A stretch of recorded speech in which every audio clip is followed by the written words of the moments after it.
Yes. Good evening, ladies and gentlemen. Good evening, good evening, good evening. I'm going to turn up my volume so I can hear myself really nicely in the headphones. Oh, my goodness. It is yet another Tuesday night. Here we are, the Painfully Honest Tech Live podcast thing. I don't even know what I'm calling it anymore. I'm here. It's painfully honest. That's all I know.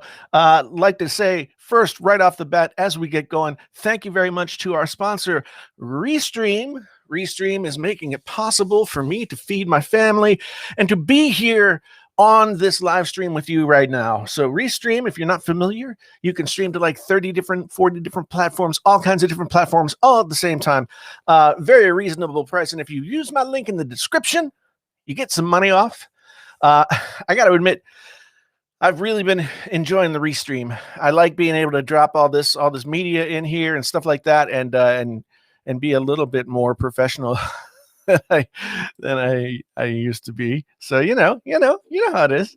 But anyway, here I am. If you're interested in the live streaming, I do suggest Restreaming's got a free option. Just try it out. You can stream from like OBS or other type things like that up to Restream and then go from there. It's all good. Anyway, oh, man, what a day. What a week. I tell you what. Yeah. So it's March 23rd. How'd you guys like that Apple event? I'm just kidding. There was not an Apple event. We all know that. If you guys have not gone on over, well, don't do it now. Don't do it now. But I did a little premiere of the of my new Can You Trust. I'm bringing back Can You Trust. I don't care if nobody watches it. I don't care if 1,000 people, 1,000,000 people, whatever. I don't care who watches it. I'm going to bring back the Can You Trust, because Can You Trust, it's sometimes somebody's just got to ask the question, right? Right. So can you trust the one, the only John Prosser, the Apple Whisperer? If you're not familiar with John, you should go check him out. John is, he's been around for a long time. He's been doing front page tech for a long time, but in the past year or so, he has become a preeminent Apple leaker. However you might feel about leakers, John has been, getting some good info out there. And he said there was going to be an event. He said there was going to be an event today, right? The info was out there. There was going to be a March 23rd Apple event, and they were going to show us AirTags. Just the fact that they were supposed to show us AirTags should have been a clue, because we're never, ever going to see AirTags. But it turns out that there was no event, and it seems like maybe Apple was trolling a little bit or something like that. I don't know. I don't know what was happening, because a few leakers got this information, and then it was supposed to happen in April now. So can you trust John Prosser? Can you trust leakers in general? What does it mean to trust someone whose information may or may not be I mean, there's no way to know. No matter how good your sources are, if you're a leaker, I mean, he's got a 78% correctness rate. And I would imagine that's pretty good. He's number 7 among Apple leakers, according to Apple Track. If you're not familiar with Apple Track, you should go check it out. Oh, Apple Track, they rank by correctness all of the different prognosticators of Apple stuff. So anyway, can you trust? It's out there. It's bigger. It's better. It's better than ever.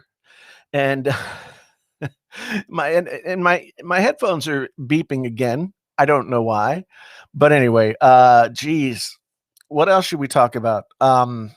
Man, whew, I when you get really busy and you're like moving 1,000 miles an hour, and then when you stop, you're like, oh, I have a headache. Well, that's where I am right now. So clearly you're right. Companies can change their mind at the last minute. But a lot of times, I mean, these events are planned months in advance. And there's so many things logistically. I guess it's probably different now that they're not being attended by actual people and all that kind of stuff. But there's so many things logistically that have to go into getting the stuff ready to go, and the presentation and all that kind of thing. So Yeah, I this came right at the same time that Apple took that dude, that dude that had been leaking stuff to somebody else, to court. So, I have a feeling that Apple is ramping up their leaking policies, and yeah, we're gonna see. Um, but to John's credit, um, he said back a few weeks ago that if there was not an event on the on the 23rd of March, he would shave his eyebrows off. And lo and behold, John Prosser went on Front Page Tech today and shaved his eyebrows off.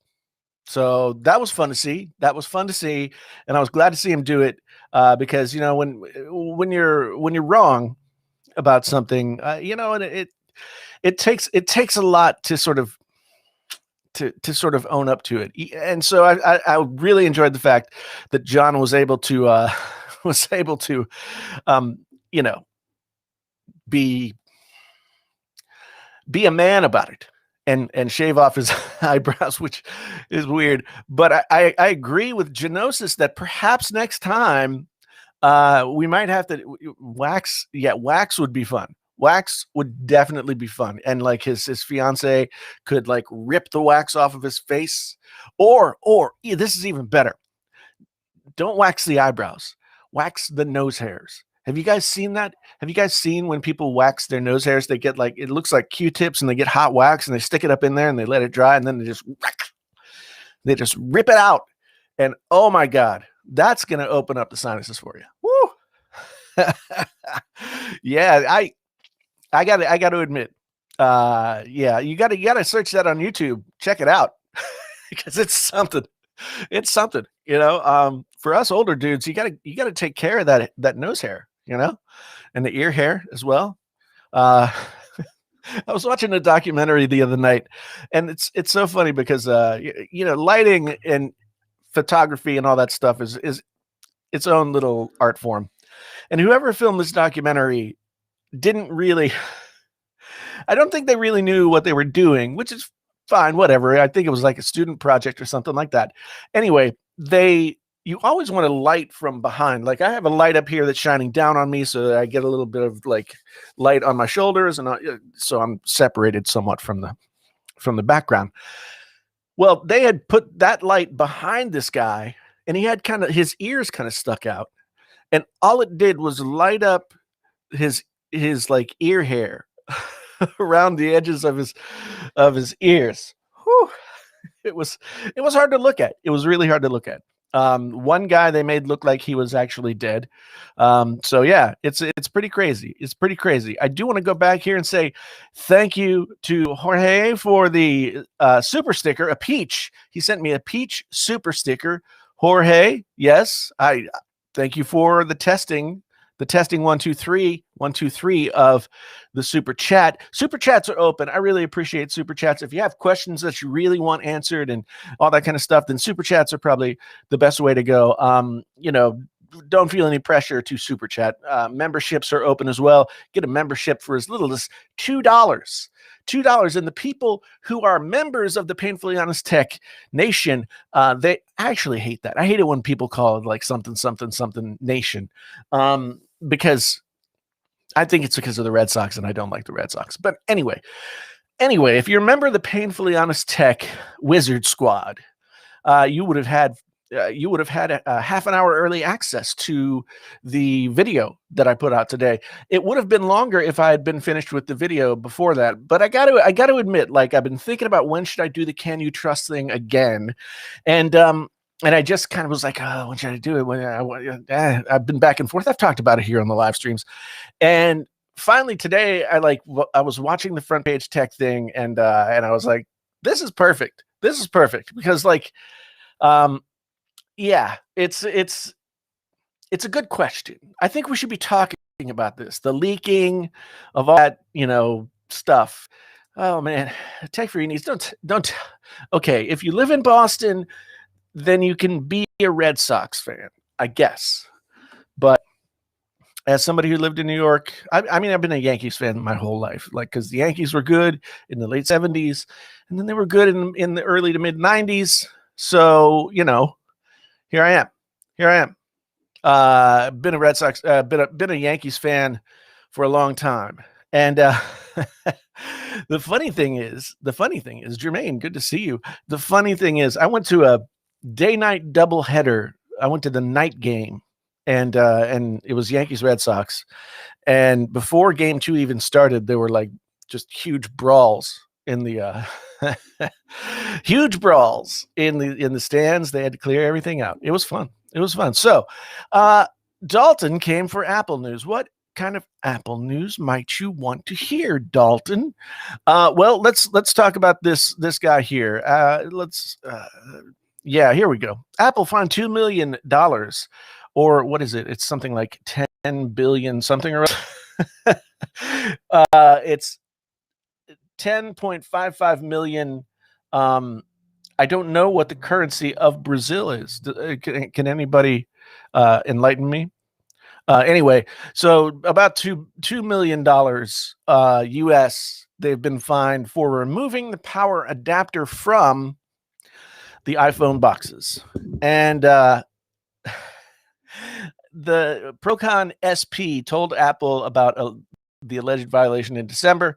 Apple responded by reiterating its environmental angle, which is bullshit. Oh, I'm sorry, that's not in the copy there, arguing that it would reduce CO2 emissions and rare earth mining. It noted that many customers already had spare chargers. The reality. Okay, yes. Thank you, Hugo. I knew it was something like that. But anyway, this whole eco thing. Now, it may very well have an ecological byproduct, but there is no way in hell that Apple said, let's be ecologically friendly and take the charger out of the box. If it's not making them money, then they're not gonna do it, right? That's just how it is. So this is making smaller boxes, which probably cost them less to make. And I don't know. The thing about this people have other chargers argument would be fine if if Apple hadn't put a USB-C to Lightning cable in the box of the iPhone. Nobody, I mean, nobody really, if you're buying if you're an iPhone person and you didn't buy last year's iPhone, then you don't have an Apple USB-C charger. They could be ecologically friendly if they used a USB-C port. That is correct. That is very correct, Don. We all know that Apple makes a lot of money from licensing the MFI, the MiFi, the MiFi.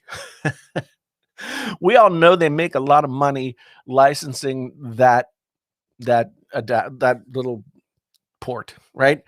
So I looked up one time how much it was, and I'm sure it's different now, but they make a lot of money off of Lightning stuff. And here's what I think is going to happen. And they're probably going to get sued or fined by Brazil another 2 million reales, because the iPhone 13. Now, I don't really follow the leaks. I don't know what's going on with the iPhone 13. I don't know if it's not the iPhone 13, it's going to be the iPhone 14, where they get rid of the charging port altogether. MagSafe is all about getting rid of the charging port. It's not for accessories. It's not just a cool way to charge your phone, blah, blah, blah, whatever. MagSafe is all about the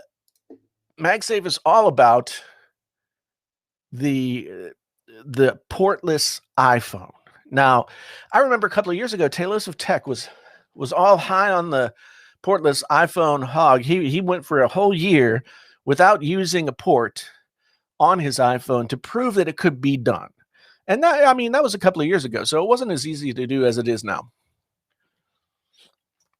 But I realized that charging wirelessly, charging through MagSafe, whatever, those things are not as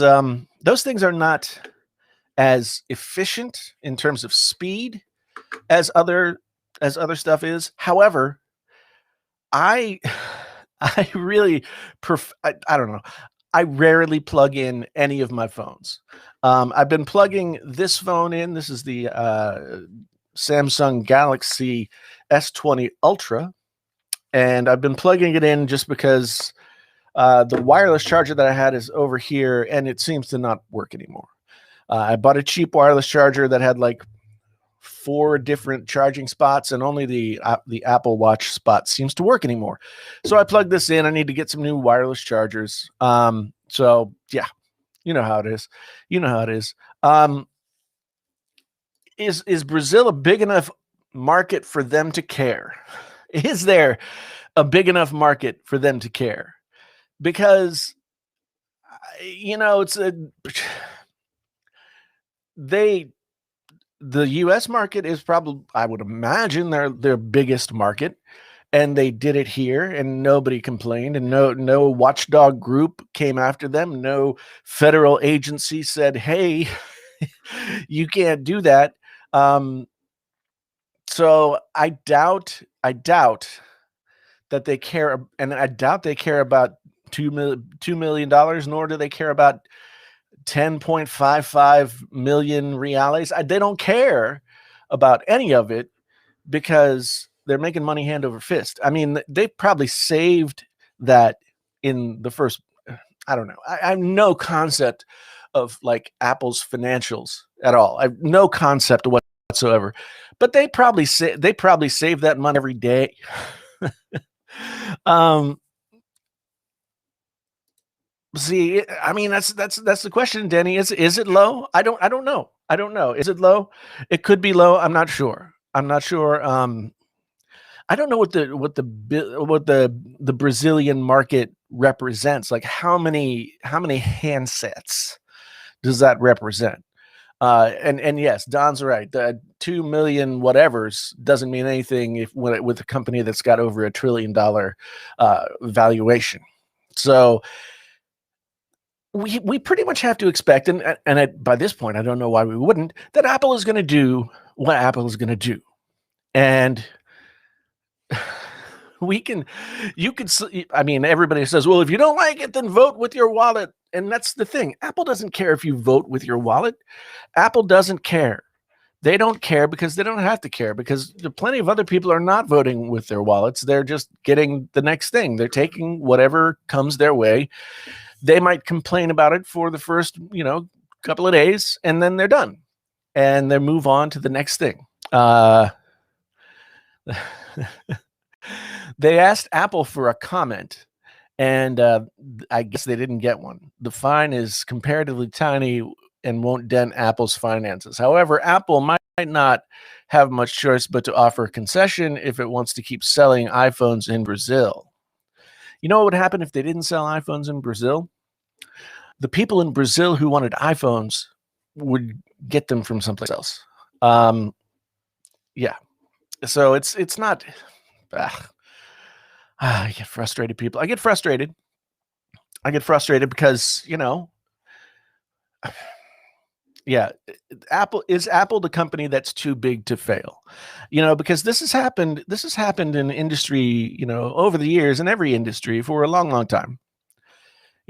Back in the 70s into the early 80s, IBM, no one could imagine like a world where IBM was irrelevant to the computer industry, but it came, and it came at the expense of I guess it came from a tiny little chink in the armor, something that they couldn't see. BlackBerry is another great example. That's another great example. I mean, if you're not old enough to remember back in the the early 2000s, BlackBerry was the poop.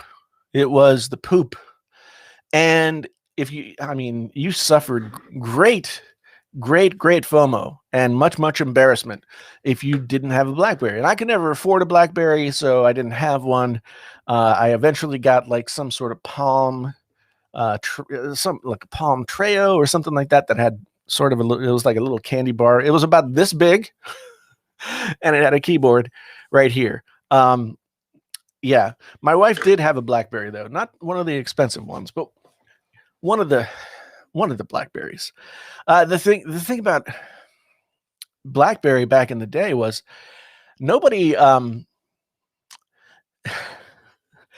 If you were if you were a business person who had to use your phone, BlackBerry had the whole industry on lockdown because they had the best security.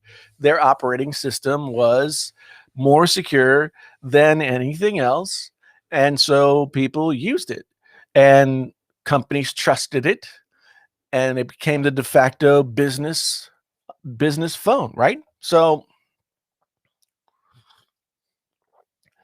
that's the thing about BlackBerry, Nokia, Palm. What is it that's going to be Apple's undoing? 2 years ago, when I was really upset with Apple and making videos about being upset with Apple, I would have thought that they were on their way down. But I have to say, at this point, with the M1 Max and the shrinking of the competition in the smartphone market, I have to say that I don't really see anything coming that is going to challenge Apple's supremacy. If you guys do, let me know out there, because I just don't see it. Yeah, BlackBerry and a ThinkPad, man. If you had a BlackBerry and a ThinkPad in like 2002, you were the king or the queen. But yeah, and I think that's true as well, bro. Bro, hey, bro. Yeah, I think that it's Apple's market share is much wider, and Apple is not like a one-trick pony either. BlackBerry did the phones, but they had to go with, well, I mean, the ThinkPad was IBM, right? So they had to go with, they had to go in partnership with somebody else. Apple's got the computers, Apple's got the phones, Apple's got the tablets, Apple's got the TVs thing. They got, well, the HomePod, rest in peace, pour one out for the HomePod. But they've diversified. They've created the ecosystem, and the ecosystem reigns supreme. I'm sorry, but I mean, when you get your ecosystem working, it is really hard not to. It is really hard not to like, just say it's too like the gravity well of the ecosystem is much too strong. You get pulled in, you never get back out. So Apple is not going to care about, I mean, the EU may sue. I haven't heard any news about the EU and their whole, Apple thing, but they could come out. Maybe if the whole EU came after Apple and find them and, put stipulations on whether or not they could sell their phones without some concessions in the European Union, that might be persuasive enough. But then again, I mean, iPhones are so much more expensive in Europe and in Australia and other places like that, and people still buy them. So I don't know. Maybe it's that we no longer understand the value of the currency that we don't carry in our pocket. Yeah, recycled Coke. That's a good one. Orbit. Although the RC Cola, I do believe the RC Cola predates Coca-Cola. There's just like a tiny little thing in my brain that says that that's true. I'm not sure, but I think.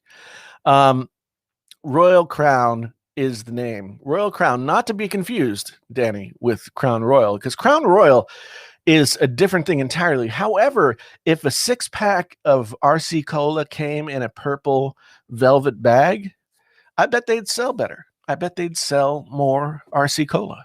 I actually didn't know that RC Cola still existed, so I'm glad to know that it does. Do they still make Tab?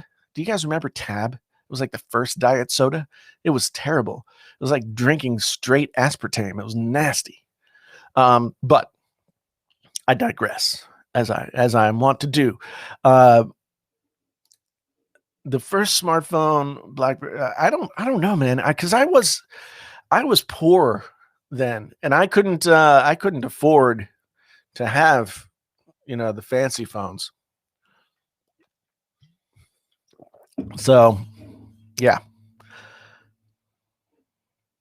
Let me see. This is a long comment, so I'm going to read it. Apple wouldn't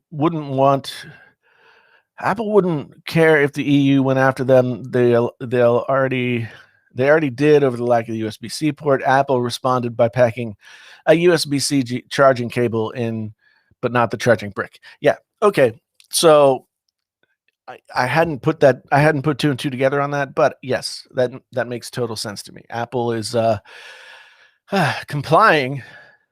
Oh, thank you. See, ex-plumber. Thank you.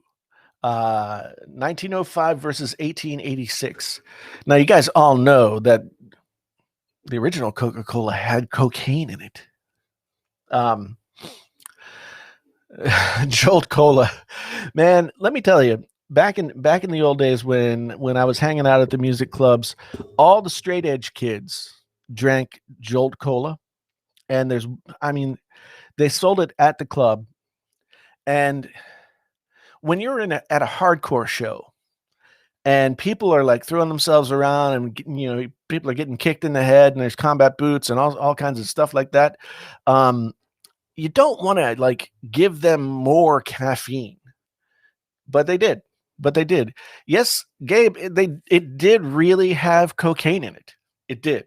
And I think it did for a long time, because cocaine wasn't like bad for you until people said it was. Right? I mean, super chat from John. Is that John? That makes it so small. Joe. Sorry, Joe. I can't read it here and I can't read it there. So anyway, Joe says, I used to work at Verizon. My manager asked why I always wore my watch, a Rolex, over an Apple Watch. I told him smartwatches are for two people, those who need it and those who have no class. Thoughts? Interesting. I don't know, man. I mean, I guess it's all in the eye of the beholder, right? I think the Apple Watch is a useful device. I do think that it can be useful to anybody who wears it. But I've never had a Rolex, so I've never had the choice. I mean, I think the Apple Watch is probably the most expensive watch that I've ever owned. But then again, I never wore watches before. Never wanted to. It was weird to me when I started carrying a smartphone, and I didn't. It was like I didn't have. I didn't want to have a timepiece on me. That's how footloose and fancy free I was back in the day. But Joe, thank you for the $9.99 super chat. I do appreciate it. I will read anything that you super chat, just because I can't stop for long enough to see it. So if you want to troll me, you can do it that way. But yeah, it is an interesting thought. Let's see, yeah, and so Coca-Cola did get its name from the coca plant that was one of its ingredients. It is true. You can check the internet. It'll tell you that it's true. I can't remember. Maybe somebody can look it up. I can't remember how long Coca-Cola continued to have cocaine in it until before people decided that it wasn't a good thing. That's a question. I mean, Well, no, that's a philosophical question. The whole philosophical question about like why are some things illegal and some things not illegal? I mean, I think the answer is always money. Like who gets the money is usually the reason that something's legal or illegal. Anyway, but I'm not going to go there because that's a whole other thing. Coca-Cola, according to Hugo, Coca-Cola removed the cocaine in 1903. So from 1886 to 1903, you were flying the friendly skies courtesy of Coca-Cola. Coca-Cola. Yeah. Wow. That's a long time. That's a long time. Oh, Dr. Pepper was 1880? Man, I tell you what, you haven't lived until you've been down in Texas. And is it in Lubbock? Is that where? No, Waco. That's right. That's right. Waco. I think it's the only place in the United States where they still make Dr. Pepper with pure cane sugar. And whoo, yeah. Well, that's and Alejandro's right. Yeah, I mean, a lot of the Mexican sodas that you get have pure cane sugar. The reason that there are many geopolitical reasons why, but one of the reasons why they took the cane sugar out of sodas in the United States had a lot to do with the whole Cuban thing, right? And so that was one of our major suppliers of cane sugar. And so and also there's farm subsidy and all this other stuff, high fructose corn syrup, all that kind of stuff. But Mexican, if you go into your grocery store, usually in like one section, they'll have like the real Mexican food items and that kind of thing. And they'll have, maybe a couple of different kinds of Mexican sodas. I am a huge fan of Jarritos. Jarritos, the Tutti Frutti is so good. It really is. I mean, I found Jarritos when we were living in New York. They sold it in the stores, and we're like, "What is this Mexican soda pop that looks so bright and colorful and tasty?" And it was bright, colorful, and tasty. It really was. So if you haven't had a Jarrito, is that the singular Jarrito? Or should it be Jarritos? It's been a long time since I took Spanish. So anyway, yeah, cane sugar in your cola, what it is. Yeah, that's what you need. And X-Plumber's got, man, yeah, that would be a good t-shirt. Cocaine free since 1903. And it even rhymes, right? But it gives new meaning to the old slogan from Coke, have a Coke and a smile, right? Now that's something else. Have a Coke and a smile. But that was after they took out the cocaine. But I bet when it had cocaine, you were smiling all the time. Sugar tax. You have a sugar tax in the UK. Drinks with sugar cost 20% more. What? I mean, did they count high fructose corn syrup as a sugar? Because that stuff kills you. Real sugar doesn't kill you like high fructose corn syrup.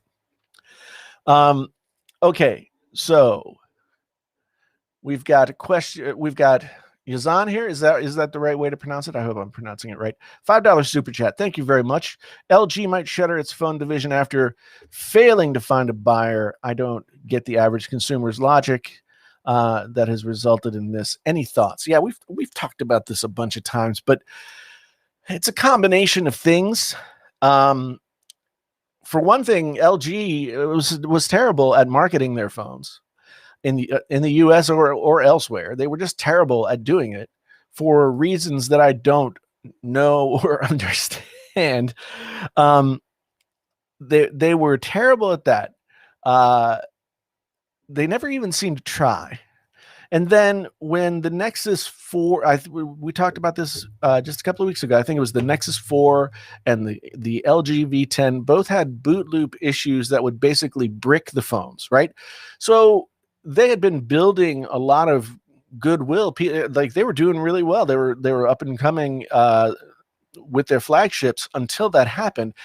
After that happened, they started doing things like they'd offer a 2-year manufacturer warranty, which is really good compared to what everybody else offers, right?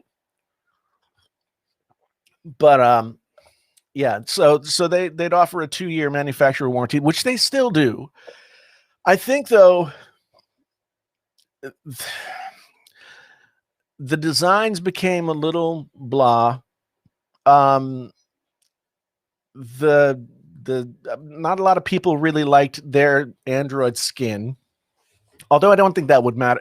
I don't think that would matter as much to the average consumer, but when you look at a Samsung device and it's all slick looking, and then the LG looks kind of bland, maybe that has something to do with it.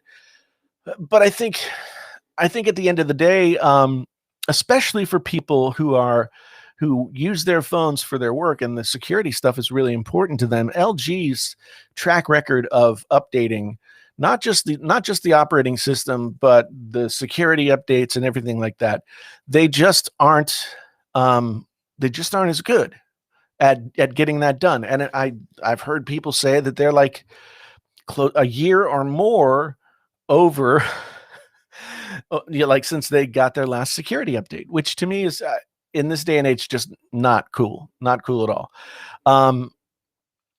So as much as I love LG, and I do, I really like LG, the V series. I have the Wing right now. I think it's a cool idea. I think that LG has always had good ideas for phones. They just haven't figured out how to sell them. Like if they would have sold the V series as like, if you love music, you'll love the LG V series, right? Do you love music? Buy the LG V50, V60, whatever. Here's how it's better than everything else. But they never made that case. They never made that case to anyone. And so if you didn't know because you were someone in the know about what matters and that kind of stuff, then LG was not on your radar. And then, you go into a carrier store in the US and they've got 9 Samsung phones and every iPhone that you could possibly think of. And even now they've got like a right up front Google display, and maybe, you'll see a OnePlus phone or something like that. And LG usually has like 2 phones in the back that like don't even work anymore because they've been sitting on the shelf as a demo forever. So they just, I don't know if it was systematic for them. I don't know if I don't know what it is, but they're just not good at selling their phones. And it's unfortunate. We got a $9.99 super chat from Joe again. Saw a video saying that an Apple Watch is the most expensive watch you can buy due to the fact that it's doomed to fail and go out of style. Thoughts? Interesting. Doomed to fail in the sense that the battery will no longer work eventually. I've never done the research on what it would take to get the battery replaced in an Apple Watch. It'll go out of style. That I'm not sure of either, because like I look at the designs that Apple has done in terms of the iMac. Well, both iMac designs, really. Apple has been really good at making some timeless designs, right? So I look at the iMac that we have right now, and that iMac design has been the same since 2010. The only thing that's changed with it was, I think in 2012 they made the bezels super slim, and because it used to be like a 1-inch bezel with a CD drive in the side and all that. Yeah, they've been the same for like over 10 years at this point. And I still look at the iMac and say, that's a pretty good looking machine. I mean, yes, people complain about the chin, people complain about the bezels, all that kind of stuff. I think it's still a design that stands the test of time. I mean, I've got an old iMac back up there on the shelf, and that design from like the what is that, the late 90s? That design, there's either a person or an owl outside my house. I can't tell. Um, anyway, that designs to me, I look at that design and I say, well, I couldn't use the computer, but it's still a very smart looking design. Smart as in snazzy. Uh, so I don't know. I also think that judging the Apple Watch on the criteria of a classic watch, as in like a piece of jewelry, is sort of it's a false dichotomy. You can't really judge an Apple Watch against a Rolex or a Tag Heuer or whatever. You can't, because they're not the same thing. They aren't designed to be the same thing, really. The Apple Watch is designed to be um, functional in a way that classic design watches are not. And so I just don't think that you can make that comparison as a one-to-one thing. So the Apple Watch, may sort of fade in time, but I actually think, this is my theory, I think that the Apple Watch is going to be the form factor, maybe not exactly as we have it right now, but the watch is going to be the form factor that replaces our phones.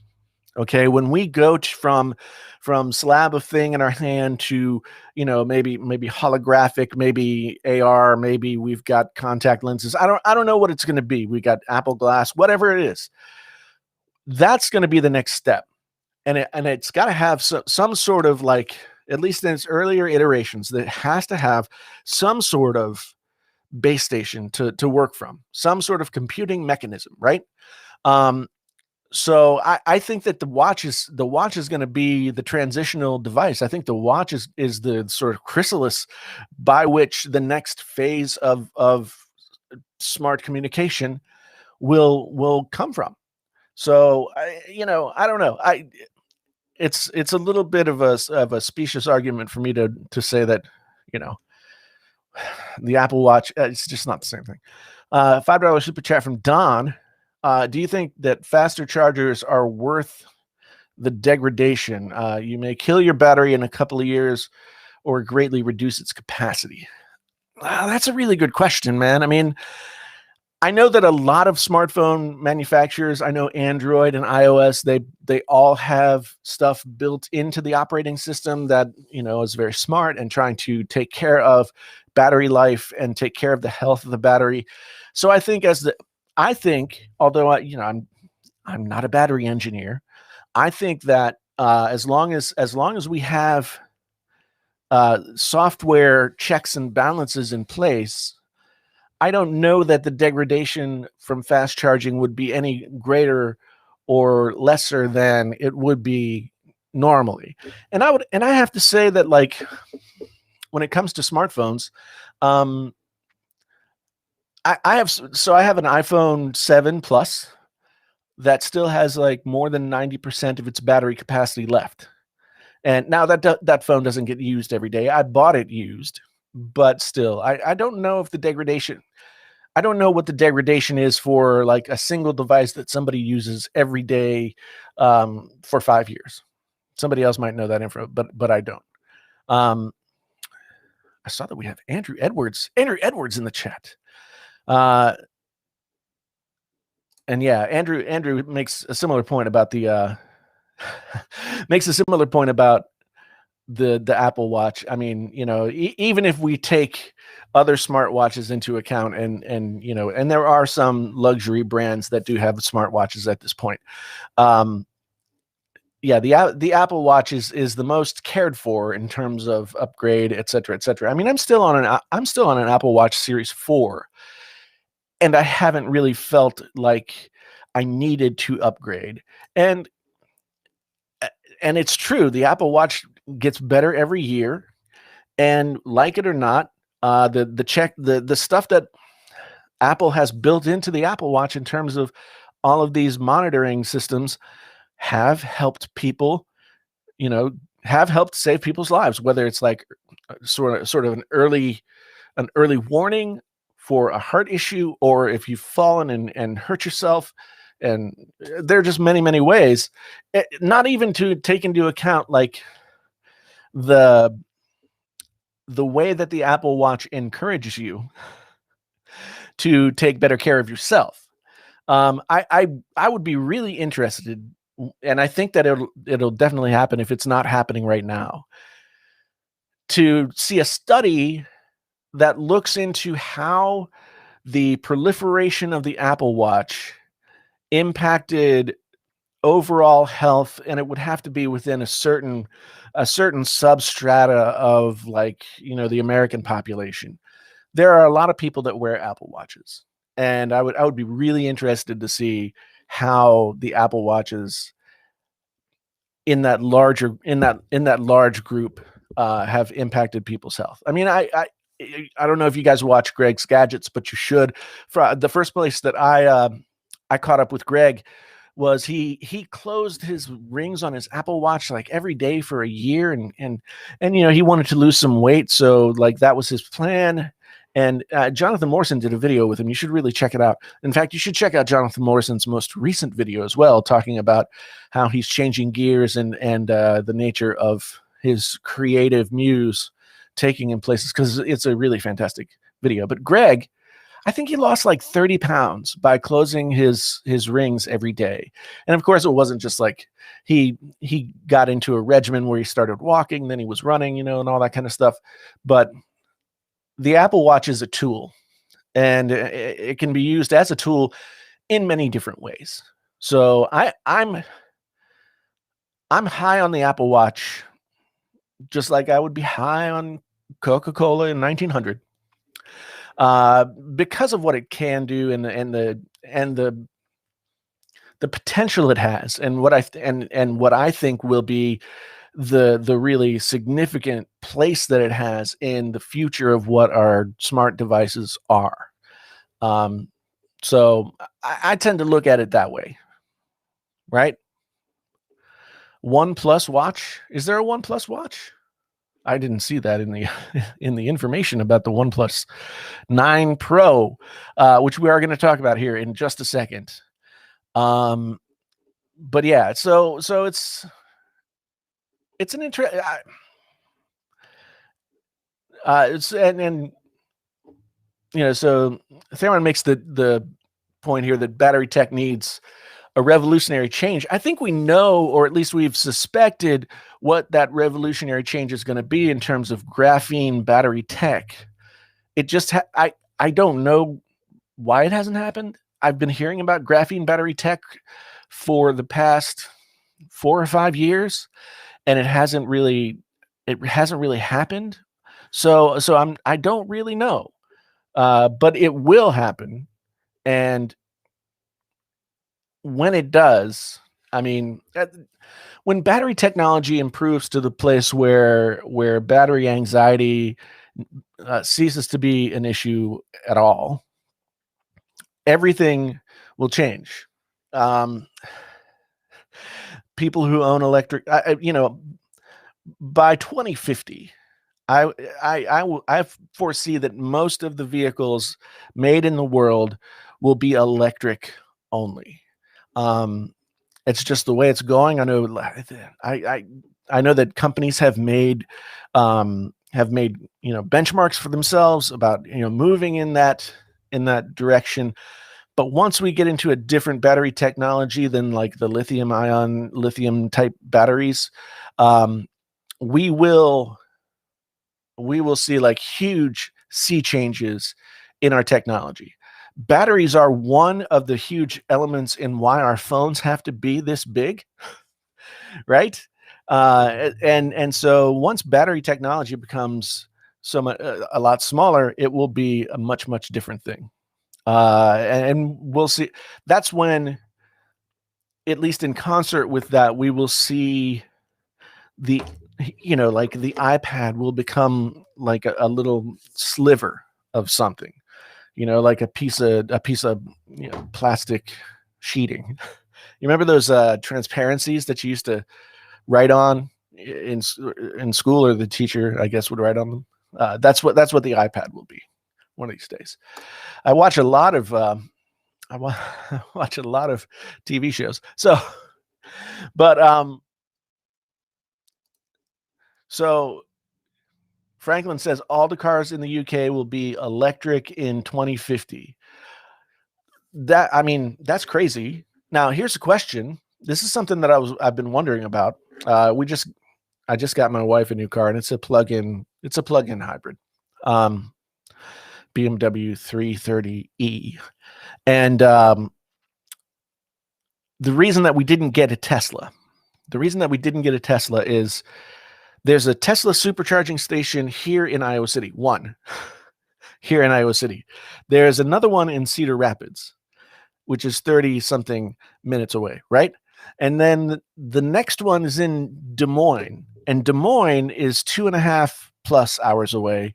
And so the infrastructure for the supercharging stuff just wasn't in place for us to feel comfortable. My wife travels a lot throughout the state, so we just we didn't feel comfortable buying an all electric car as much as I wanted to. So yeah, I'm curious, Franklin, maybe you can tell me this. Will internal combustion engine cars have to be retrofitted to be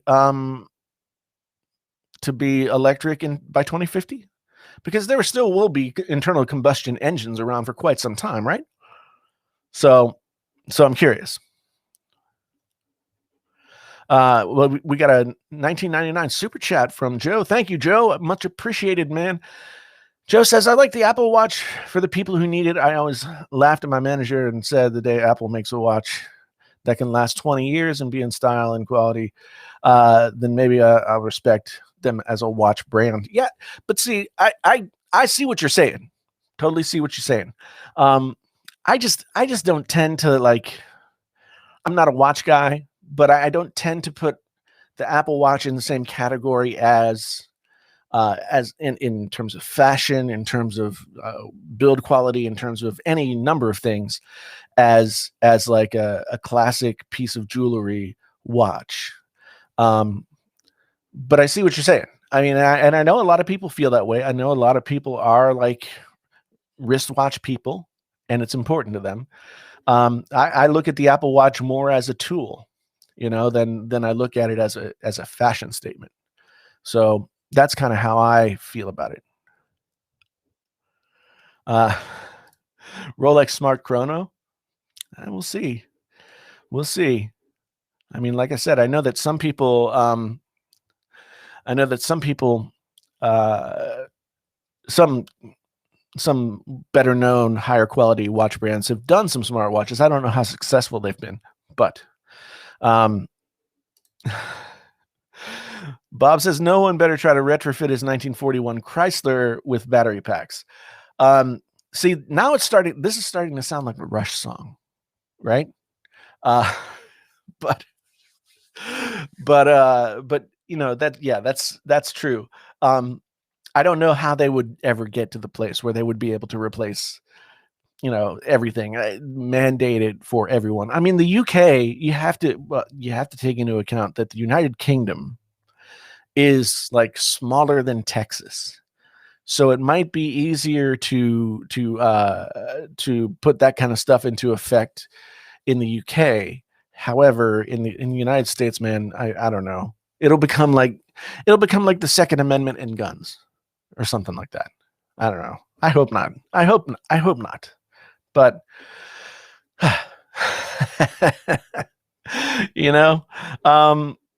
so Franklin has a correction from his previous statement. All new cars sold have to be electric by 2050 in the UK. Gas vehicles will still be around, but will be phased out. See, that's the interesting thing. I mean, at what point will they officially be phased out? Because like Bob with his 1941 Chrysler, I mean, at least cars made before like the 80s that didn't have computers in them and stuff, those vehicles could potentially run forever if you know how to fix them and you can get the parts, right? Because it's a very simple machine. Now, once you get into computer aided this and timing and all that kind of stuff, then you start talking about something that's a totally different thing. And yeah, it could be phased out. But like, if in 2075 Bob is still driving around in his 1941 Chrysler, will there be gas stations, or will there be like, that thing where you put material in and out comes whatever you want it to be, like on Star Trek or something? I don't know. um, Alejandra says, it's not about retrofitting old vehicles. It could be easily done by introducing legislation that no longer registers vehicles from any years prior. Yeah. Yeah, but that would suck, man. You have to admit, that would suck. I mean, I grew up, my dad was a car guy. I grew up in car culture. I know that there will be plenty of people out there, making their own gas in the woods and driving their vehicles around. Um, you know, it's gonna be a difficult argument to get across. Don says, thank you for the $5 super chat, by the way. Apple has the market on watches if they would allow you to link it to an Android phone. Okay. I feel the same about iMessage if it were a paid Android app. Yeah, I don't know, man. I don't know, because okay.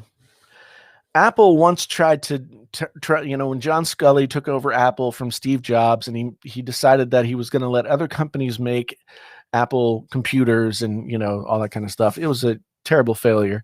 I think the one thing that works for Apple, the one reason Apple stuff works so well and it's become the thing that it has become, is because everything's so tightly integrated together. One of the reasons that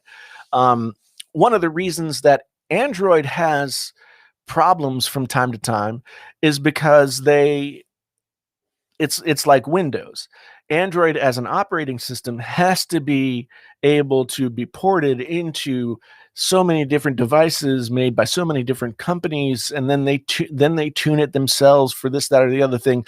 And it's just a different philosophy of how to disseminate your product.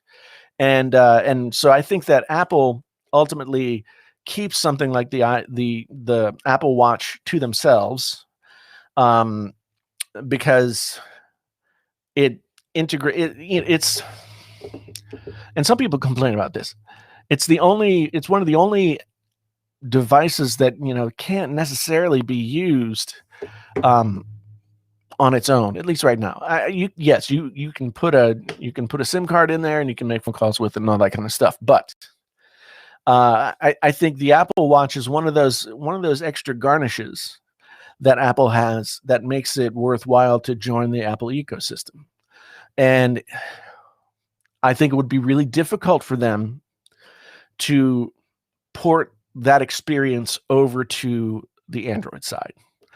Same thing for iMessage.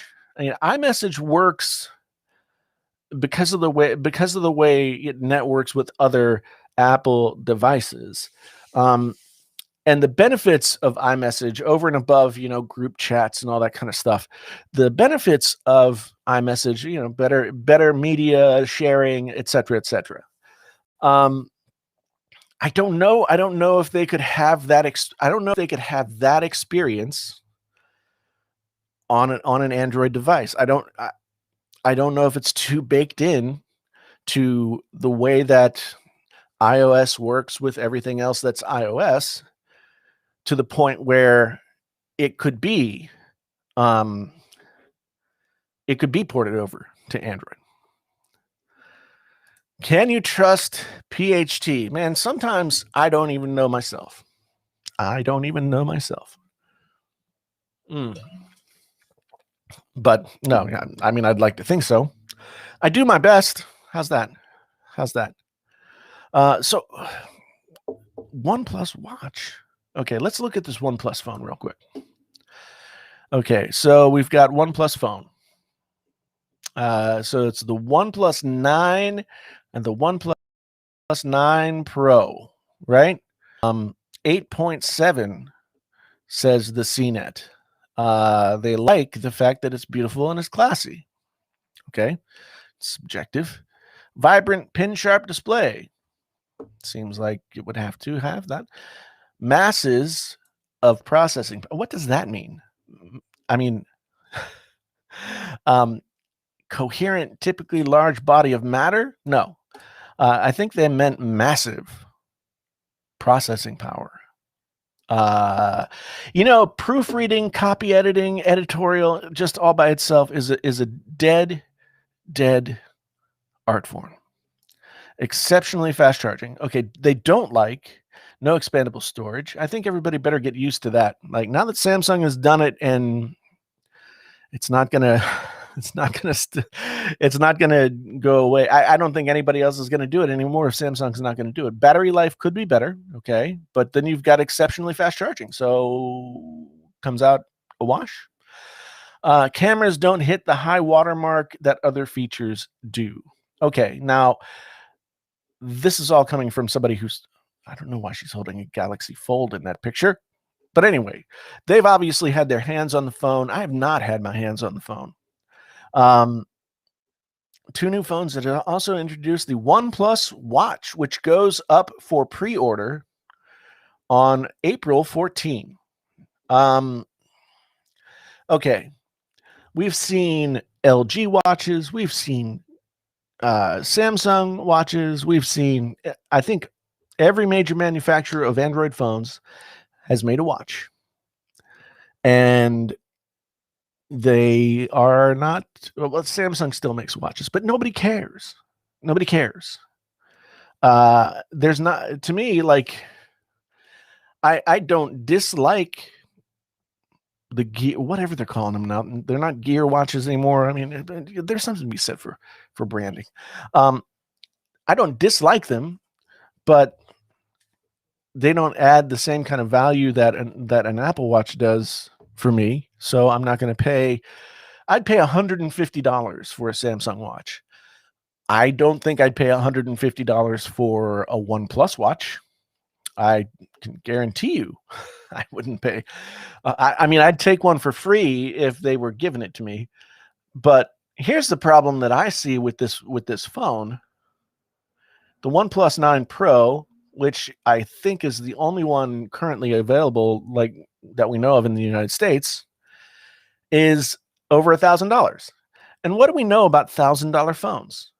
$1,000 phones are, the $1,000 phones are at this point the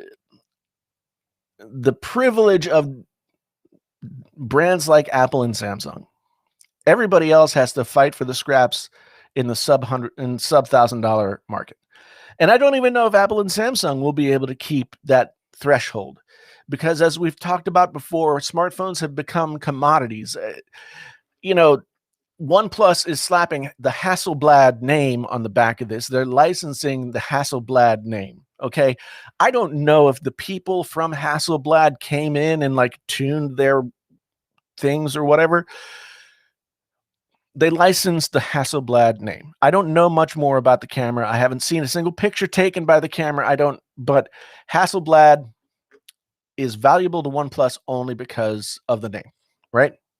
Same way that Samsung likes to leverage AKG with their headphones. I mean, nobody puts two and two together and says, oh, well, Samsung also owns AKG, so they could do whatever they want. But it's true, they do. Samsung owns AKG. So to me, like, $1,000 OnePlus phone is In the words of one of the great poets of the 20th century, Alanis Morissette, ironic. Don't you think? I mean, OnePlus was supposed to be the giant killer, and now they're like the giant sloppy seconds. I'm sure it's a fine phone. I'm sure it's going to be a fine phone. But I'll tell you what, I have no interest in owning one myself. I have no interest in anything. I mean, it doesn't really have a Hasselblad. Does Hasselblad make a sensor that is that small? Like what Hasselblad camera would have that on there? Motorola had a Hasselblad like Moto Mod back in the day. Hasselblad has licensed their name before. Maybe they have some intellectual property that's in there as well. I don't know. But it's not going to, it's lipstick on a pig. Okay. It's lipstick on a pig until I see photos that compete with the Pixel, the iPhone, Samsung, until I see pixels out of a OnePlus camera that are as versatile, that are as, like spot on good, not 9 times out of 10 as those cameras can be, then I don't care what name you put on it. I don't care what name you put on it. It is lipstick on a pig. Okay? OnePlus has lost their way. They can't, I mean, I don't assume they're selling very many of their Nord phones. I don't even, we've talked about this. Nord, is it like, North in Norwegian or something? They're not selling those. They're not going to sell very many of these in the United States because if I'm spending $1,000, I'm going to buy a Samsung. If I'm spending $1,000, I'm going to buy an iPhone. $1,000 for a OnePlus phone is, I mean, that's terrible.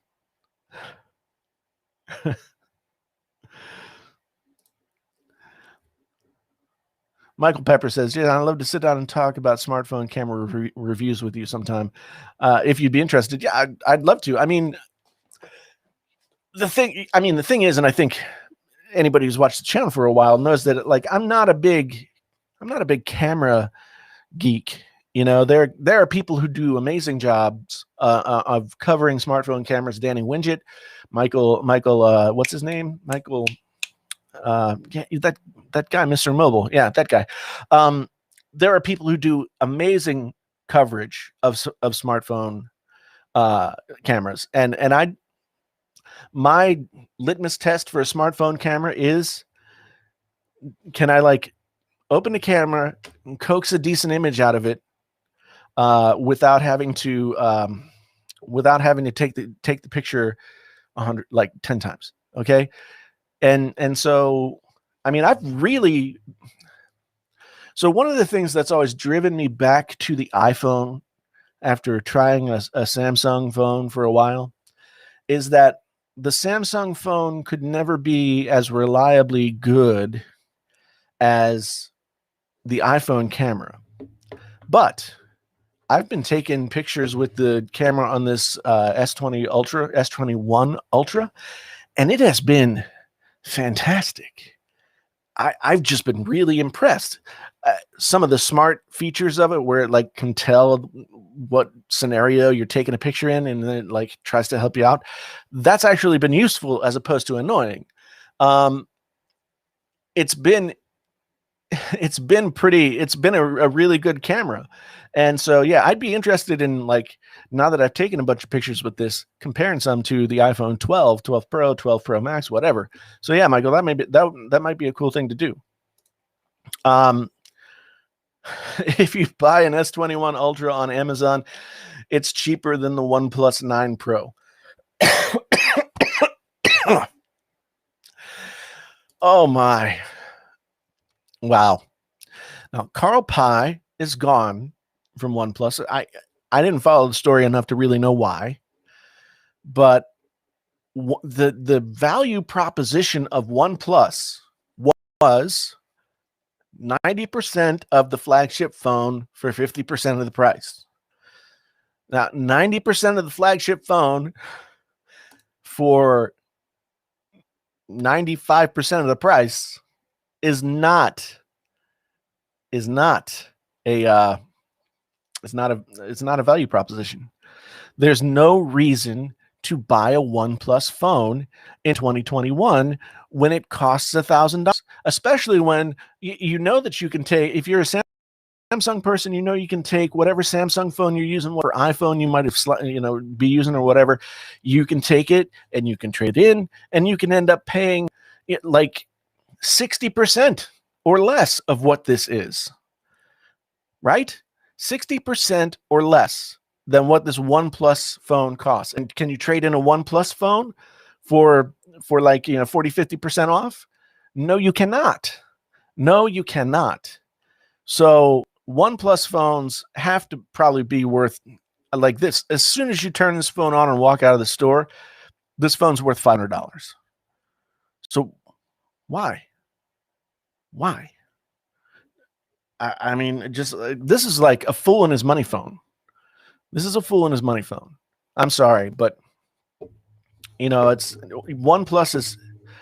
OnePlus impressed me when they were able to do so much for so little, but now they do so little for so much that I can't see it. I can't see it. I can't. No.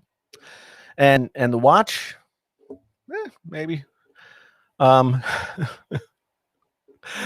I don't know why I'm looking at the CNET story. CNET sucks, but you know what I'm talking about. You know what I'm saying. CNET never. CNET's like everything else. They don't say anything. They don't.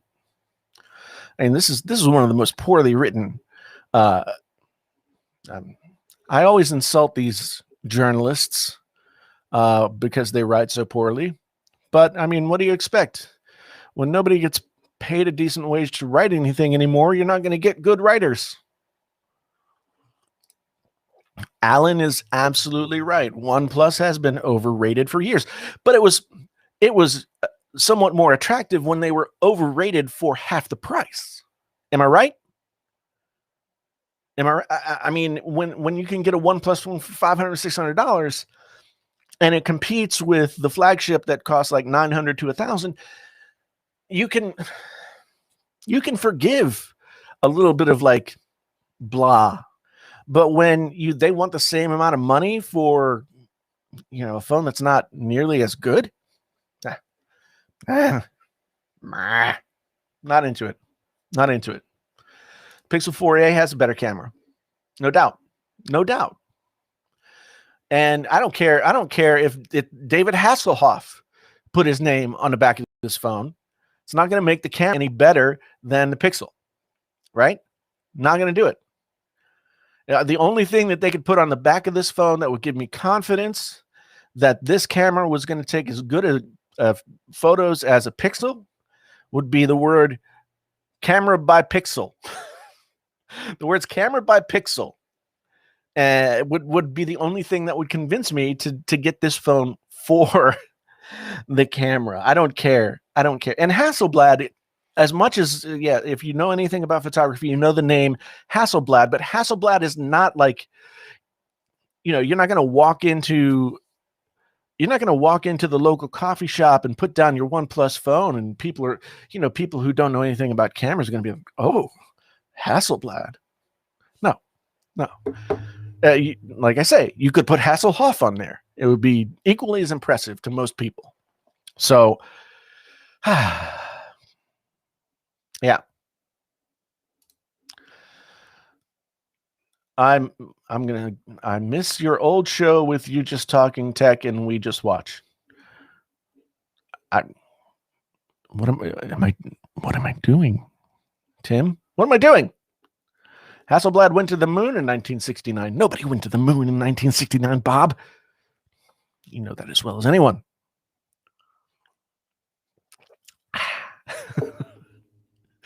Oh man, what? I feel like it would be funny if I started just like, really strongly campaigning for one of these ridiculous things. Like if I just campaigned, like if I became a flat earth person and I was like, all my videos were about flat earth. Maybe that would Be fun. Yes, Ace, I hear you. I hear you. Okay, Anthony comes in. Anthony slips into the stream and drops this one. Apple phones are trash. They're overpriced and you can't even fix them. Apple charges a ton of money for parts that are cheap. That's why you buy Apple Care, bro. I I mean, I don't know how to respond to something like that because Apple phones are trash is just not a I mean, you can have an opinion, but I think that generally everybody would say Apple phones maybe have some issues with, right to repair, et cetera, et cetera. But the phones themselves stand the test of time, especially compared to Android phones.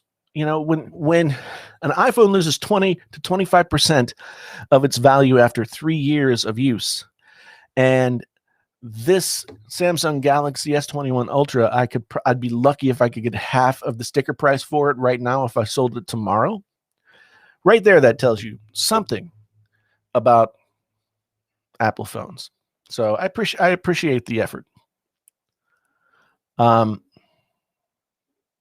Everything's too expensive, Steve. I mean, and at this point, like it's hard to really single Apple out for being too expensive when we're looking over here at OnePlus selling $1,000 phone, right? It's really difficult to single out Apple as being too expensive now. I mean, are they too expensive? Yes, but at least they do offer phones that are like, spec'd somewhat equally compared to their flagship phones for reasonable cost. And Franklin said, don't buy Apple Care. Now, I'm not one to ever buy the extended warranty. Okay. Extended warranties have been proven to be somewhat of a scam. Now they give you peace of mind, which is, peace of mind is all in the eye of the beholder. The thing about it is with Apple Care, I feel like you're getting enough added value that Apple Care makes sense. Now, like if I had paid the $150 or whatever that it would cost for my MacBook Pro over there to get Apple Care, when I dropped a speaker on it and put a big dent in the lid that put a little crack in the screen, I could have gotten it fixed for free. Now it costs $1,000 to get that fixed, not for free, right? So, I mean, with Apple Care, it's like, well, okay, so roll the cost of the thing into the, I don't know. I think Apple Care, as extended warranties go, Apple Care is one of the better options out there. You do get a lot for your money when it comes to Apple Care. Michael says, my parents got 4 to 5 years out of their iPhone 7 Plus, giving them to my nieces with 85% battery health. Yeah. You can buy phones renewed on Amazon that are a year old with 80%. And it says a lot. It is true. It is true. And I'm not interested in like in a dick measuring contest about, Android versus Apple. I mean, I'm using an Android phone right now. I've been using it since the day it came out. I'm enjoying this phone. I enjoy an iPhone. There is no point in like trying to figure out which one's better because neither one is.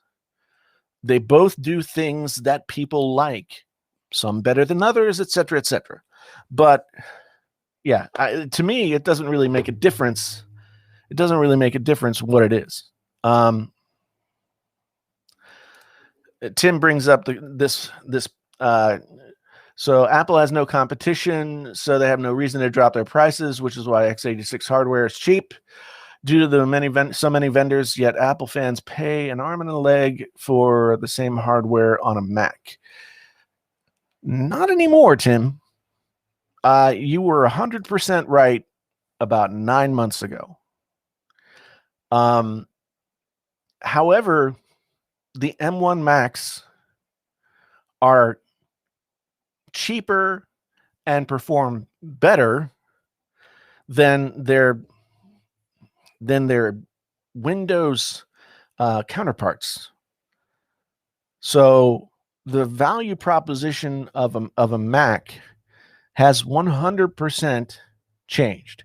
Yes, Apple has always been expensive, but when I can get an M1 MacBook Pro that I can run my entire business off of for $1,400, then that's something. When I can get a Mac Mini for $900 that I can run my whole business off of, that's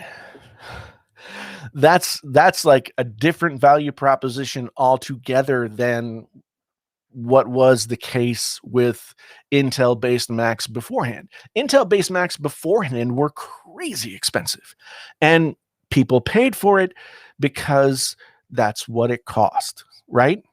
But now, I mean, ask anybody. Ask iJustine, who uses an M1 Mac and then compares it to her $80,000 Mac Pro and doesn't recognize that much of a difference between the two. Is the $80,000 Mac Pro going to be better by a long shot at a lot of stuff?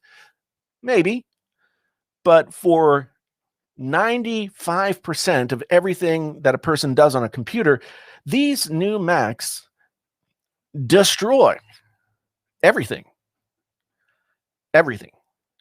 And until a similar sea change happens on the Intel side, Intel's making commercials starring Justin Long for a reason. And part of that reason is to obfuscate the fact that they are getting pantsed, PANTSED, all over the place by AMD on one end, by Apple on the other, right? So the times, they are changing, yeah, except gaming, which is a different thing altogether. And again, it's like comparing a Rolex to an Apple Watch. I mean, they're both very nice, but they're not the same thing. See, here's the thing, Jonathan. He says, I wish Intel would quit hating and start working, do better Intel, do better processor, do better integration, just do better. I don't think Intel has just been like hanging out. I think Intel has probably been making, a boisterous effort toward getting to 5 nanometers, right? Or whatever it is they want to get to in order to compete. But I don't think they've been able to do it. Or at least they haven't been able to do it with a product that they can sell. So, I mean, I just think that Intel is, they might be in an IBM kind of position right now, where the competition just like blew past them and smacked them in the rear end on the way by, right? And Ace is right. I mean, AMD, when you want to talk about gaming, I mean, AMD is just going to walk up and say, like, as he puts in his comment here, hold my beer. Now, I mean, I know that AMD graphics processors are better than they used to be, but I'm still partial to my NVIDIAs. But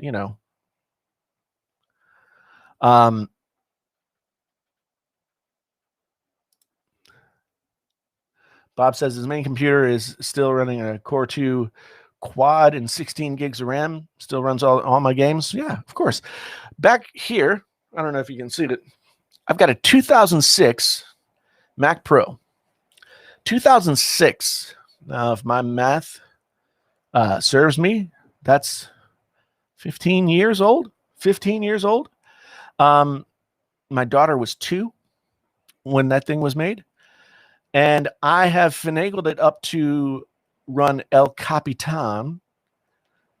And I put 32 gigs of RAM in it the other day. I ordered I didn't have the right RAM because somebody had just, like, the person I bought it from had just shoved a bunch of 667 megahertz sticks in there. But now I got 32 gigs of RAM in there, and that thing is fast. Single core score, it smokes. But yeah, I mean, we've been trained in this day and age. We've been trained to believe that technology has an expiration date. And in a lot of cases it does. Like this running El Capitan cannot run a lot of the newest versions of the programs that I need to run. Okay. So audio stuff, et cetera, et cetera. Now I could run that machine. It's got FireWire. I could set up a recording studio like it was 2008. And I could just rock solid all the time. But one thing that Massimo Corelli, who's a guy who's a friend of the channel, he's been on these live streams a bunch. He helped me source the RAM, make sure he does IT. He's Italian, very nice guy. He helped me source the RAM, and he was like, well, you're not going to be able to run like the most recent creative stuff, but you could turn it into a boot camp machine. I'm like, oh, I could turn it into a boot camp machine. That could be fun. But then again, I mean, I've got PCs out the wazoo as well. So anyway, this has been exciting. A little feisty this evening. Must be because I'm drinking coffee out of this amazing Painfully Honest Tech mug, available for purchase down below the description here on this video. It's a very good mug. I got some new t-shirts coming. What is this bullcrap? Long time sub unsubbing, sue to you being an Apple sheep. What? Okay, somebody tell me one thing that I've said that has made me an Apple. That's Apple sheeply. What? I have talked about the benefits of PCs. I've talked about the benefits of Android phones. I've talked about the benefits of Apple. I've talked about the benefits of Macs, and I've talked about the benefits of Apple Watches and everything else. At no point have I said anything like Apple's just better. And I don't even know that I'm an Apple fanboy because sometimes they really piss me off. And like the live stream I did last Friday and the video that I put out, I think that even though maybe Intel was being a little petty with the Justin Long thing, Apple kind of deserved to get that done to them. I enjoyed it. It was funny to me. John Mack got the Painfully Honest Tech mug for Christmas. Thank you, man. Appreciate it. Stephen, thank you. Here's the thing. This is what people don't understand about Painfully Honest. Painfully Honest means when a company that I generally dislike, like Samsung, and I dislike them for many reasons that don't have a lot to do with their phones. And their phones have annoyed me recently, even though the Note 20 Ultra was my favorite phone, my number one phone of 2020. This S21 Ultra is the best phone that you can buy right now. It is the best phone that you can buy right now, and I have been thoroughly enjoying using it. And anybody who watches the channel regularly knows that I am long past the time that I would have gone back to an iPhone and put that thing to the side. But I really like this phone. Painfully Honest is about saying whatever needs to be said. In my opinion, in my estimation, right? It is my opinion for sure. But in my estimation, I'm saying what I feel like needs to be said about whatever it is. So being effusive about Apple doesn't necessarily mean that I'm totally in the tank for Apple. being uh being being metered and sort of trying to be balanced about things doesn't make me an Apple. So okay, look back at your iPhone 10s Max video. Remember all the dislikes that you forgot the drama. I remember that people got mad at me because I bought the phone.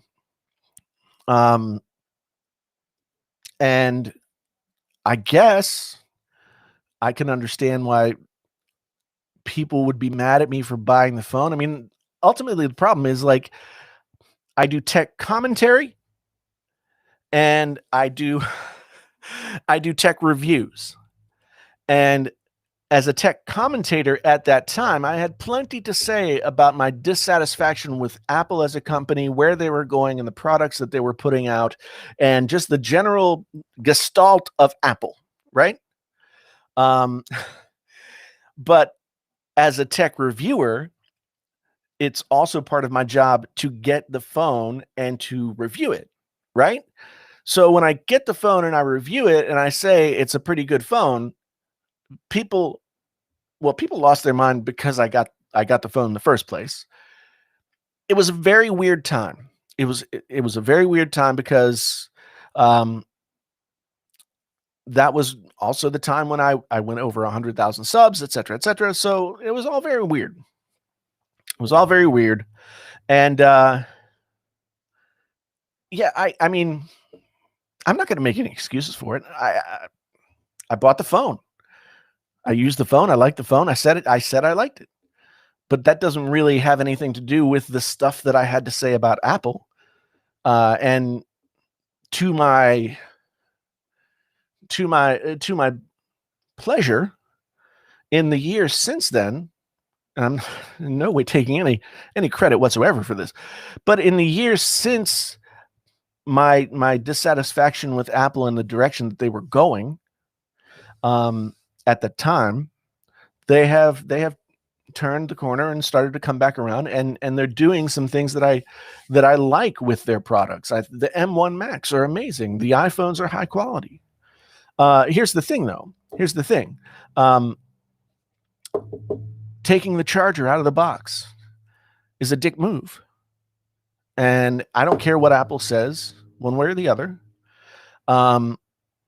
It's a straight up dick move. And saying that it's eco-friendly is sort of like, you know, getting out an ice cream bowl, pooping in it, and telling us it's chocolate. It's not true. It's not true. I mean, it might be a byproduct, but it's not true. And in terms of right to repair and everything like that, they don't are they equitable in how they allow people to repair their own devices? No. But then again, like, you know, there are two ways to look at that philosophy. One being that it, you know, it's a highly involved, delicate device, and maybe you want professionals working on it, or not. I don't know. I'm not defending myself. I'm just saying. I mean, man, if you the likes versus dislikes thing, here's the end all be all of it. If you like or dislike a video that I put onto YouTube, it all counts as engagement. So YouTube sees that as like, oh, this guy's doing good. People are engaging with his video. They don't care if you don't like it. They don't care if you like it. They just care that you cared enough to engage with it one way or the other.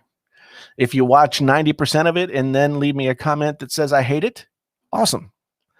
If you watch 50% of it and say you love it, that's less awesome because I need more watch time. So anyway, I don't know. I've talked myself into a circle. Steve Freeman in the house. As long as you spell my name right. Yes, there's no such thing as bad press, ladies and gentlemen. Make people mad, make people sad, make people happy, make people glad. It does not matter what you do.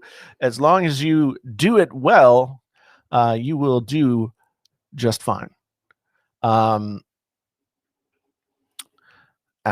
What's Alex is asking? What about the updates crippling their old phones' performance and battery life? Well, they got sued for that, and there was a class action lawsuit that has been settled. However, I mean, again, this is what Apple does well. They can say, "Oh, well, we're trying to help those old phones stay relevant for a longer period of time by slowing them down." So that whatever. I don't think it's a huge conspiracy. Okay, I don't think it's a huge conspiracy. Like Apple's like, "Oh, we're going to slow down the phones so that people will go buy a new one." No, I don't think so, because we hear anecdotally all over the place, and we know how many old iPhones are still in people's hands, right? We know that iPhones live long and happy lives. So I don't know. Apple's made some mistakes. I'm not saying they haven't. Keyboard thing sucked. Touch disease sucked. Bendy iPhone 6s sucked, right? And you're holding it wrong, stupid. All of those things are true. But they still make good products.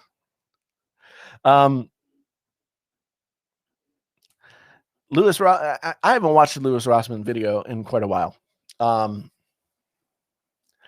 And sometimes, I mean, I know it's his job and stuff, but sometimes I just think he gets a little too upset.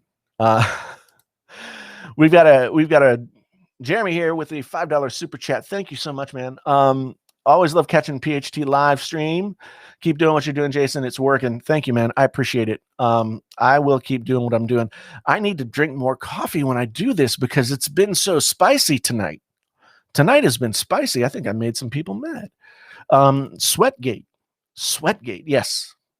AirPods Max, Sweatgate. Or let's call it condensation gate, or the condensation controversy. I don't know what I'm talking about. Oh, geez. 95 people. Welcome. Emilio, what's up with you? Many people are typing so fast. Sorry, Jeremiah. Apple got fined for taking the charger out of the box. According to Brazil was pissed, I guess. Moistgate.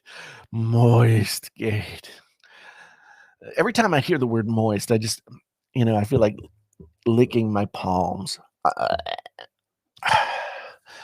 Moistgate. Oh, people. Well, I'm going to start to round it up because I've been up like working my tail off on videos. I got another video coming for you that was going to be released today, and then I decided to do a Can You Trust on Mr. John Prosser. So yeah, I've been busting my tailbone. I've been busting my tail feather. Shake a little tail feather. Boom, boom, boom, boom. Maybe you need a little whiskey. You haven't been around here very often, have you? I haven't had a drink of alcohol in 10 years, my friend. 10 years. 10 years. You know why? I'm a drunk. So there you go. Yeah. With content like this, you're going to need an OnlyFans page. Man, I would love to have an OnlyFans page. I would, it's like, I think Rich from Review Tech USA should also have an OnlyFans page, and he should live stream only on OnlyFans with his shirt off, and people pay for him to take off his pants on OnlyFans. But yeah, I mean, what could I offer people on OnlyFans? I don't really know. There's not a lot. There's not a lot here that really would be enticing.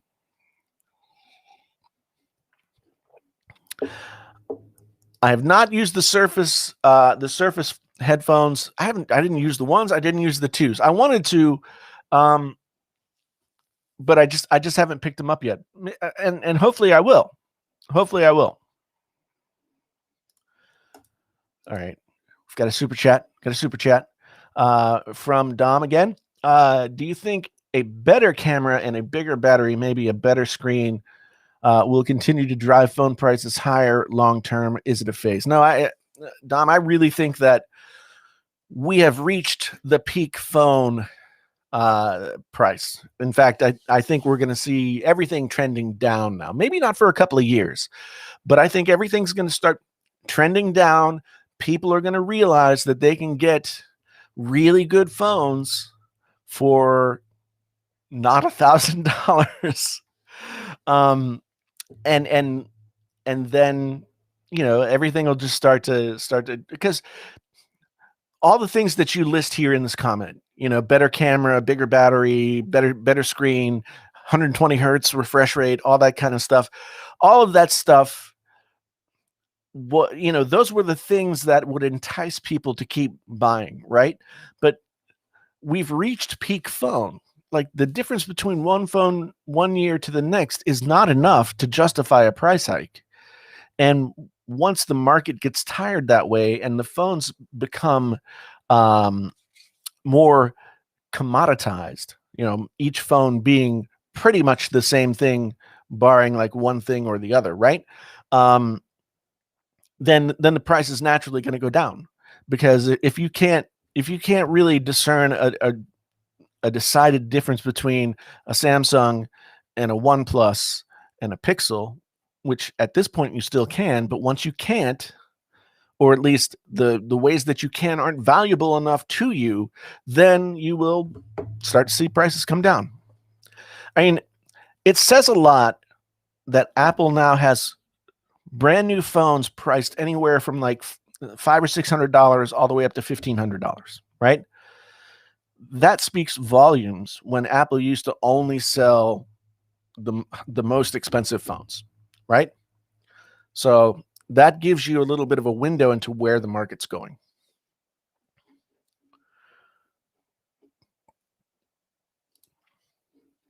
Steven, when is the Xbox wireless headphones video coming? I don't have them yet. I need to get them. I am so backed up on all kinds of reviews. It's crazy. Crazy. Opinions on the ROG phone. Let's see. Let me read this whole thing.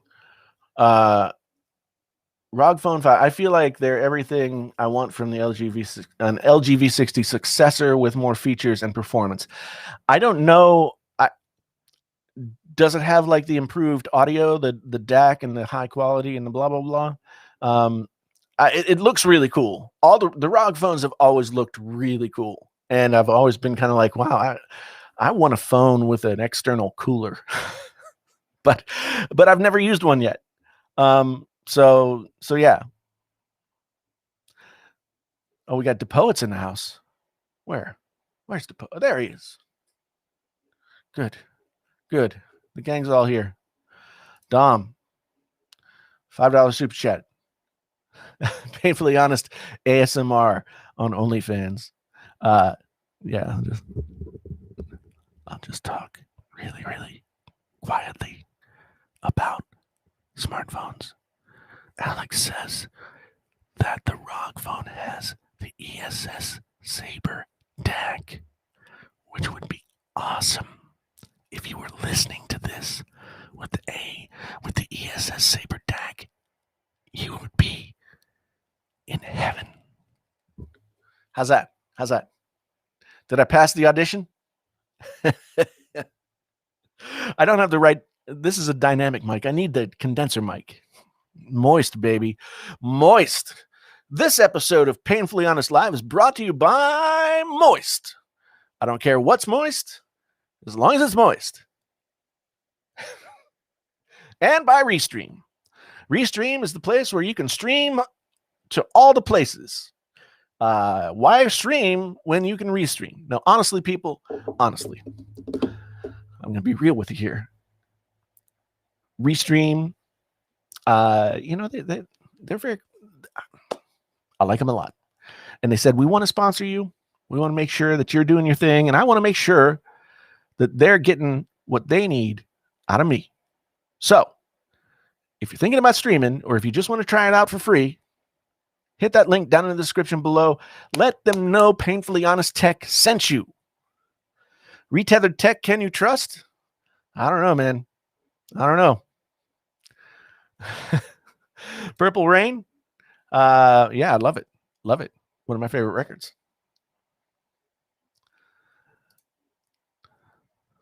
Orbit says you can restream and make people and their phones moist. Okay. Wow. I think we're getting into OnlyFans territory now, though, with all this moistness. I think if you restream to all the places, that's a guaranteed recipe for moist. Okay. Man, you're not getting any pics of my family. Do it. Everything wrong with Painfully Honest Tech. Do it, man. I'm all for it.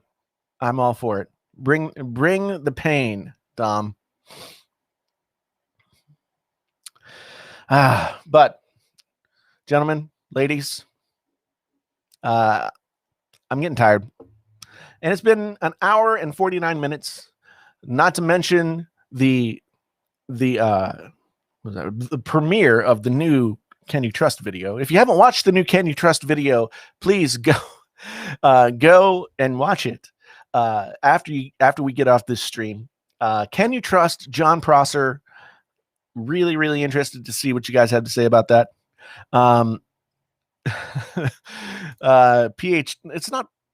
It's not Pornhub, it's PHT Hub, man. PHT Hub. Can Alex says that I should become the Belle Delphine of phone reviews. So what should I drip off of a phone and into a bottle to sell you? Because that's the way it's done, right? Tech Hub. Right? I don't know. It's really hard to like imitate drums. Anyway, you guys, thank you so much. This has been a boisterous discussion, if nothing else. Really appreciate you guys being here. It's been awesome. Oh, thank you. Genosis has dropped the link for the Can You Trust John Prosser there in the chat. Guys, go check that out. Once again, I really do appreciate it. Do check out Restream sponsor. It's super easy to use. And I really appreciate their support. Hopefully they can get some of yours because they support me. Anyway, once again, my name's Jason. Sometimes known as James. Until the next time.